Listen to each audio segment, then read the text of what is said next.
আসসালামু আলাইকুম। আলহামদুলিল্লাহ, আজকে আমার পাখিগুলোর বয়স হচ্ছে 48 দিন। তো আজকে আমি সারাদিন অনেক টেনশন ছিলাম, মানে আমি 47 দিন পরে থেকেই আমার একটু মনটা কেমন খারাপ ছিল, কারণ সবাই বলতেছিল যে আপনার পাখি ডিম পারে না কেন, বা আপনার ডিম পারে না 48 দিন। আমার 35 দিন, অনেকের বলে 35 দিনও ডিম পারছে। তো আজকে 48তম দিন। আজকে রাতে হলো আমি পানি, যে পাখির যে পানিটা দিয়ে এটা নোংরা হয়ে গেছে, ওটা চেঞ্জ করতে আসছি। তো আয়সা দেখেন কি দেখছি আমি, এই যে আলহামদুলিল্লাহ, অবশেষে আমার পাখি ডিম পাড়তে শুরু করছে। আজকে যেহেতু একটা পারছে, আজকে একটা পাখি ডিম পারছে, ইনশাল্লাহ আস্তে আস্তে সবগুলো পাখি ডিম পারবে আশা করি। আর পাখিগুলো অনেক সুস্থ আছে, একদম চঞ্চল।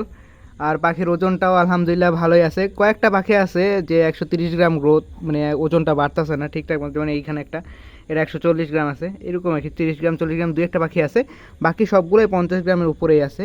তো আশা করি ইনশাল্লাহ দু একদিনের মধ্যেই সবগুলো পাখি ডিম পাড়া শুরু করবে। তো আজকে অনেক, নিজের কাছে অনেক হ্যাপি লাগতেছে, কারণ প্রায় 20 দিন অপেক্ষা করার পরে আমার পাখিগুলো ডিম পারছে। এই 20 দিন অনেক টেনশনে ছিলাম যে পারবে কি পারবে না, ডিম নাও দিতে পারে, মানে অনেক রকম চিন্তা ভাবনা ছিল যে যদি ডিম না দেয়।